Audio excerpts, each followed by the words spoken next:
할렐루야. 그래서 아까 저 일부에서 제가 이야기하다 끊어졌는데요. 유전자 조작에 관해서 다시 한번 이야기하겠습니다. 마태복음 24장 37절에 보면 예수님이 오실 때가 가까울 때는 노아의 때와 같고 소돔과 고모라 때와 똑같다고 했습니다.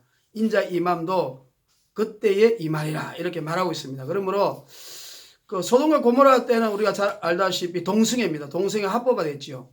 그래서 아브라함의 조카 그 롯이 그곳에 가서 동성애 때문에 이렇게 천사들이 왔을 때에 그 동성애 때문에 그들에게 마음에 탄식하며 내어주지 않을 때 그들이 말하기를 너희가 우리의 법관이냐? 법관이 되려고 하느냐? 이렇게 말하고 있습니다. 다시 말하면 동성애가 합법화된 도시였다. 그러면 하나님의 심판이 있었습니다. 그러므로 소돔과 고모라 때와 똑같이 동성애가 합법화되면 또한 우리가 하나님께서 예수님이 재림이 가깝다는 것을 우리가 말씀해야지 알 수가 있습니다. 근데 노아의 때는 와 똑같다 그랬습니다. 그럼 노아의 때는 어떠한 때냐? 사람의 행위가 회개하고 세상의 관영함과 그 행위가 악함이라고 말했어요. 구체인 것이 안 나옵니다. 그런데 그 위에 보면은 하나님의 아들들이 사람의 딸들과 결혼하여 네피림을 낳았다. 그들은 용사라고 말하고 있어요. 그러면 구체적인 게 네피림이란 말이 그 뒤에도 나오고 있습니다. 그럼 네피림이 뭔가? 우리가 네피림을 히브리어 원어와 초대 교부와 이스라엘 사람들의 견해를 이렇게 따져보면은요, 네피림이 그 원래 원어상 네팔이라는 그런 원어에서 나온 명상입니다. 네피림. 그래서 네팔은 하늘에서 떨어졌다. 다시 말하면 타락한 천사들의 그 떨어짐을 말하고 있는 것입니다. 그러므로 네피림은 타락한 천사들이 사람의 딸들과 결혼해서 반수반인을 낳았다.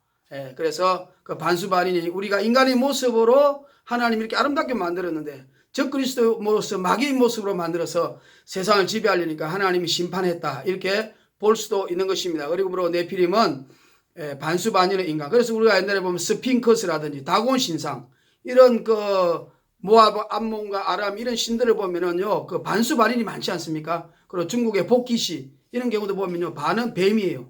사람. 이런 것들이 모든 세계 문명에 보면 반수반인이 많이 나오고 있는 것이 우리가 그냥 헛되이 그 넘겨서는 안 될 이야기입니다. 반드시 그것이 또 우리가 플라톤이나 소크라테스, 아리스토텔레스 이런 사람들의 책을 보면 옛날에 그 고대 문명에 반수반인이 있었다는 것을 그들이 언급하고 있는 것을 볼 수가 있습니다. 그러므로 네피림은 반수반인, 그 다음에 그의 노아의 때에다 심판을 받았기 때문에 이제는 그 위에 골리앗이라든지 그 위에 또 보면은 그 몸이 큰 사람들이 나타나서 다윗이 쳐 죽이고 했지 않습니까? 그런 일들이 있었기 때문에 네피림이란 존재를 오늘날 관점에서 보면 노아의 때와 똑같다. 인자의 임함도 그때 임한다고 예수님 재림이 가까울 때 노아의 때와 같다 그럴 때는 소돔과 고모라는 동성애 합법화 된 것이고 노아의 때는 바로 유전자 조작으로 네피림이 등장하고 있다. 이렇게 생각할 수가 있는 것입니다. 그러므로 지금 영국의 버킨스 연구소와 미국의 하버드 대학 같은 국방연구소 같은 데서요. 지금부터 한 3, 4년 전에 150여 종의 유전자 조작을 했어요. 깨구리 인간. 이 하체는 사람인데 얼굴은 깨구리. 그 다음에 사자인간, 말인간, 그 다음에 심지어 뱀하고도 인간, 메뚜기 인간, 그 다음에 털 없는 닭, 이런 것들을 많이 지금 실험을 해가지고 이렇게 양성한 사진이 제가 있습니다.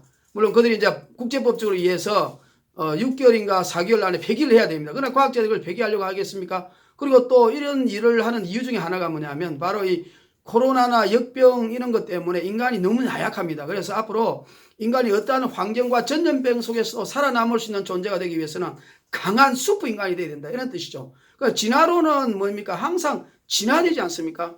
그리고 우리가 호모사피엔스로 이렇게 진화되어 와서 살아온 것처럼 계속해서 인간이 진화되어서 발전해야 되는 것이 정상적인 이론입니다. 그러므로 지금 인간은 연약하기 때문에 더 슈퍼 인간으로 진화되기 위해서는 바로 유전자 조작으로 인간이 슈퍼 인간, 영생할 수 있는 인간으로 만들려고 하는 것이 바로 세계 지금 예수 안 믿는 무신론자 과학자들의 지금 기류입니다. 그러므로 유전자 조작이 나타났다는 것은 바로 이제 적그리스도의 모습을 닮은 인간의 모습으로 창세기 6장처럼 나타나기 때문에 노아의 때와 같이 하나님의 심판도 가까웠다는 것을 우리가 알 수가 있습니다. 여러분 우리가 그 영화 같은 데 보면 스타워즈인데 보면요. 그 지구가 어떤 모습을 변하면 막 이렇게 기린 인간이 다니고 말 인간이 다니고 그냥 인간도 다니고 그 다음에 인공지능 AI 인공 로봇이 같이 존재하면서 바에서 술도 먹고 대화도 하는 이런 일들이 그 영화성에 나타납니다. 그런데 또 놀라운 사실은 국제법에서 그러한 말 인간, 기린 인간, 유전자 조작을 한 반수반일 인간,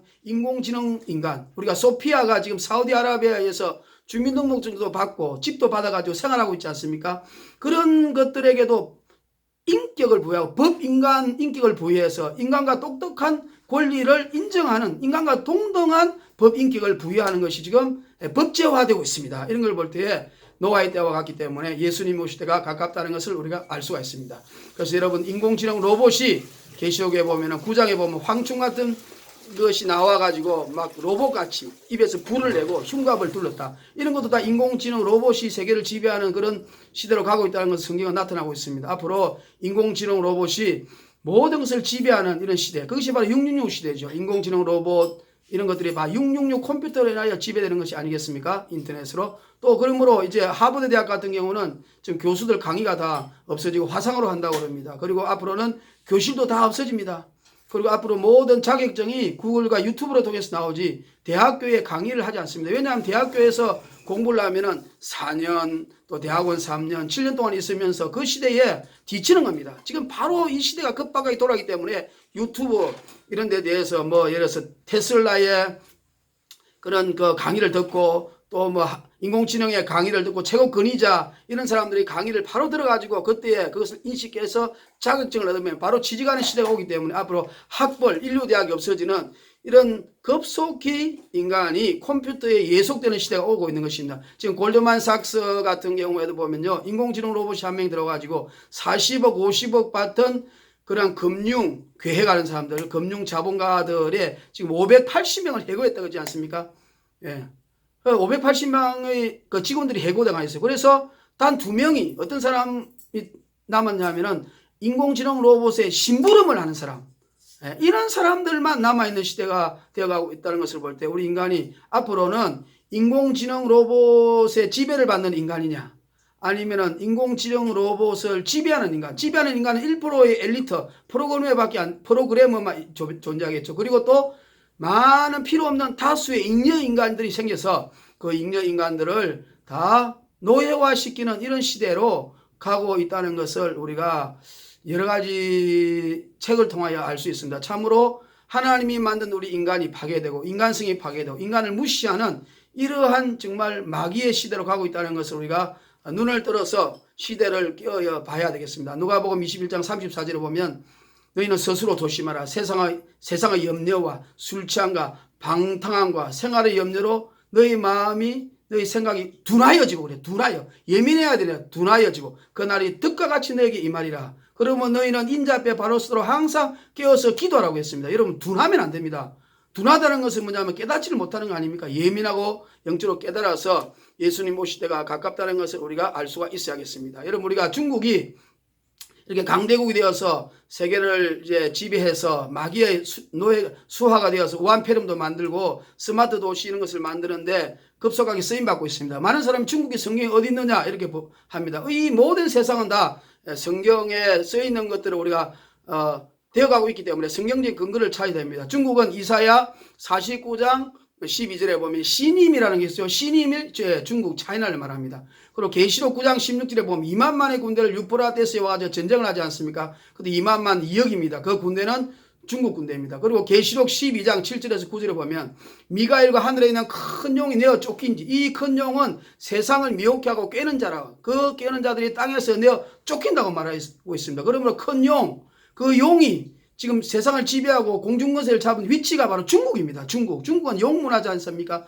그리고 우리가 참고로 들을 것이 천국과 지옥에 이렇게 간증하는 사람들 이야기를 참고로 들으면 천국으로 이렇게 천사들을 올려갈 때에 중국 상공 위에 큰 용과 수많은 마귀들이 득실거리고 있다는 것을 말하고 있는 것을 볼 때에 중국이라는 것이 이렇게 성경적으로 나타나서 계시록의 시대에 종말 시대에 큰 역할을 한다는 것을 알 수가 있습니다. 그리고 이제는 전 세계가 사회주의 시대로 가고 있습니다. 전 세계가 하나 되어서 예수님을 핍박하고 전 세계 인간을 지배하는 이런 사회주의 시대로 가고 있는 적그리스도가 눈앞에 다가오고 있습니다. 그러므로 예수 믿는 사람들은 앞으로 데이비드 윌커슨이라고 타임스퀘어에 있던 유명한 목사님 계시잖아요. 잭 나이퍼와 성경이라는 책을 써서 그분이 뉴욕에 있는 갱스터들을 타임스퀘어 지역에서 다 전도를 거의 다 많이 하시던 아주 훌륭하신 분입니다. 그분이 설교할 때마다 눈물을 흘리면서 십자가를 전도합니다. 그래서 조엘 오스틴, 리그 워렌 같은 그 기복주의, 축복주의 이런 사람들을 경계하시는 위대한 훌륭하신 분이셨는데 사모님과 텍사스에 가시다 교통사고로 죽었습니다. 참으로 안타까운 일입니다. 그분이 눈물을 흘리면서 십자가를 설교하면서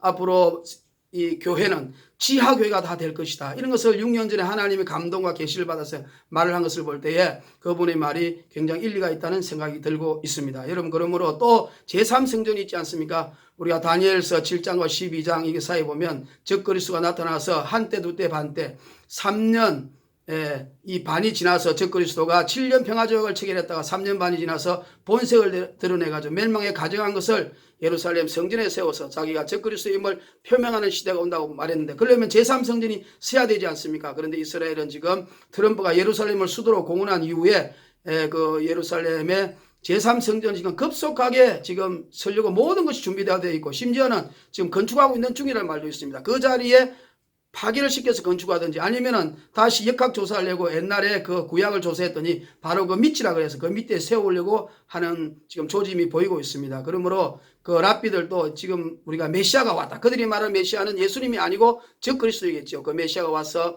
이제 우리 이스라엘이 전 세계를 지배하는 다윗의 시대가 올 것이라고 적그리스도를 메시아로 환영하기 위해서 제3성전을 지금 세우고 있습니다. 준비하고 있습니다. 모든 법이 다 준비되었습니다. 모든 붉은 암송아지도 나타났습니다. 험없고 죄없는 암송아지 다 나타났고 제사장도 다 구별했습니다. 모든 금식기구들도 성전기구들도 다 만들었습니다. 설계도 다 준비되었습니다. 이런 것을 볼 때도 성전이 있으면 적그리스도가 7년 평화조약을 체결하고 그리고 그가 성전에 가서 유대인이겠죠. 예배를 드리다가 3년 반 지나서 이제 자기 본연의 모습으로 적그리스도의 모습으로 세계정부 대통령이 된다는 것을 성경은 다니엘서 7장, 9장, 12장에 말하고 있습니다. 그러므로 우리가 깨어서 정말로 예수님이 오실 때가 가깝다는 것을 우리가 이해해야 될 줄로 믿습니다. 여러분 우리가 이렇게 코로나를 통하여 교회가 많이 흩어지고 있습니다. 어떤 분은 코로나가 끝나고 나서 목사님 모이라고 하니까 50%밖에 안 모인다 그러잖아요.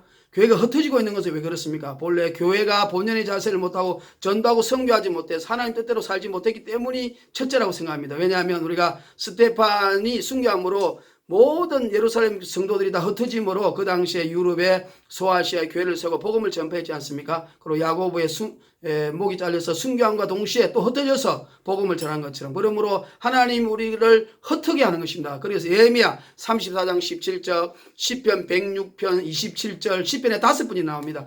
에스겔 34장 21절, 스가랴 2장 6절, 잠언 20장 8절에 보면 하나님께서 왕으로서 그 성도들을 흩어지게 한다.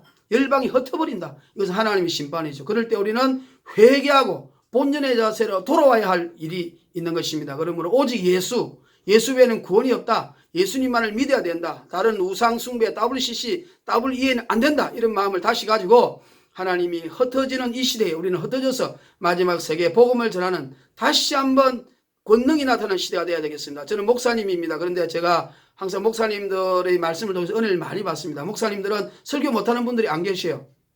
다 잘합니다. 다 지식의 지혜의 은사가 있어서 저 다 어느 목사님이든지 저는 은혜를 받습니다. 그런데 저는 항상 목회를 하면서 50%는 실패한 목사다. 그런 생각을 하며 목회하고 있습니다. 하나님께 간구하지만 잘 안 됩니다. 왜냐하면 마가복음 16장 20절에 보면 우리 하나님께서 말씀하시기를 내 이름으로 표적과 기사가 나타나며 하나님 말씀을 확실하게 증거한다고 했습니다. 우리가 바울이나 베드로나 죽은 사람 살리고 병 고치고 스테판, 빌립도 다 능력이 나타나지 않습니까? 하나님 나라는 말에 있는 것이 아니라 능력이 있다고 그랬어요. 그런데 우리 오늘날 많은 목사님들이 설교할 때 말은 잘하고 설교는 잘하지만 실제 능력이 없고 병도 못 고치고 회개의 역사도 못 일으키고 귀신도 못 쫓아내고 하지 않습니까? 그럴 때마다 저는 반은 실패한 목사다.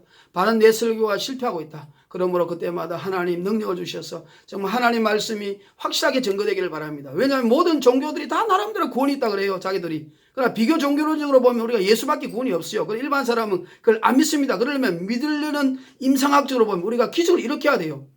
부처는 마귀에게 속아서 만든 종교고 공자도 마찬가지고 알라도 마찬가지지 않습니까? 그들이 병 못 고칩니다. 죽은 사람 못 살립니다. 귀신 못 쫓아냅니다. 그러나 우리는 예수 이름으로 표적과 기사를 일으키고 병변자에게 손을 얹어 병이 낫고 귀신을 쫓아내며 하는 이런 권세가 나타나야 그 진정한 설교고 살아계신 하나님의 능력이기 때문에 우리 성도님들도 집사님들, 목사님들 다 주의 종들이 이런 하나님의 말씀이 확실하게 증거되는 이런 사역을 마지막 시대에 해가지고 우리 예수님 오심을 준비하는 신부단장하는 우리 모두가 되기를 주의 이름으로 간절하게 축원합니다. 제가 그래서 부족하지만 그래도 믿음으로 신유 기도를 하겠습니다. 여러분 아픈 곳에 손을 대시고 또 마음에 심장에 또 손을 대셔서 예수님의 평강과 능력과 치료 여호라파의 역사가 여러분의 이겨나기를 바랍니다. 하나님 감사합니다. 이제 마지막 때가 가까워왔고 코로나 사태로 우리가 깨어 있어야 될 때가 왔습니다. 진짜로 깨어나야 합니다. 이때 깨어나지 않으면 언제 깨어나겠습니까? 절대로 마음이 둔하여지지 않고 멸망이 호련히 우리에게 임하지 않도록 도와주셔서 주님 모시되다 우리가 이름 불려서 들림받는 역사가 일어나게 하여 주시옵소서. 이제는 능력이 있어야 됩니다. 표적과 기사가 함께해야 됩니다. 초대교회 역사가 일어나야 많은 영혼을 구원할 수 있고 전도할 수 있습니다. 오늘 이 시간에 예수님이 약속하신 말씀대로 내 이름으로 무엇이든지 구하면 다 주신다고 말했으며 예수 이름으로 병든 자에게 손을 얹어도 병이 낫는다고 했으므로 예수 이름으로 지금 아픈 곳에 손을 댄 많은 사람 있습니다. 예수 이름으로 다 치유함이 임할지어다. 예수 이름으로 기적이 일어날지어다. 예수 이름으로 모든 병만은 다 떠나갈지어다. 하나님 축복하셔서 우리가 정말로 진리가 너희를 자유케 한다 그랬으니 예수님 안에서 자유를 누리며 기쁨을 누리면서 오직 전도하며 지옥 가는 영혼을 구원하는데 우리 인생을 쓸 수 있도록 하나님 축복하여 주시옵소서. 물질의 복도 많이 주셔서 그 복으로 우리가 잘 먹고 잘 사는 것이 아니라 전도하고 선교하는데 나눠줄 수 있도록 세계에 복음 전하는데 많은 물질이 필요합니다. 나눠줄 수 있도록 복이 넘칠 수 있는 우리 성도들이 되도록 문제도 해결하여 주시옵소서. 감사드리며 예수님의 이름으로 기도합니다. 아멘. 예수님 찬양, 예수님 찬양, 예수님 찬양합시다. 할렐루야. 예수님 찬양, 예수님 찬양, 예수님 찬양합시다. 할렐루야. 오늘도 좋은 일이 많이 생기시기를 바랍니다. 사랑하는 자여 너희 영혼이 잘된 같이 범사가 잘되고 강건하기를 내가 강구하노라. 할렐루야.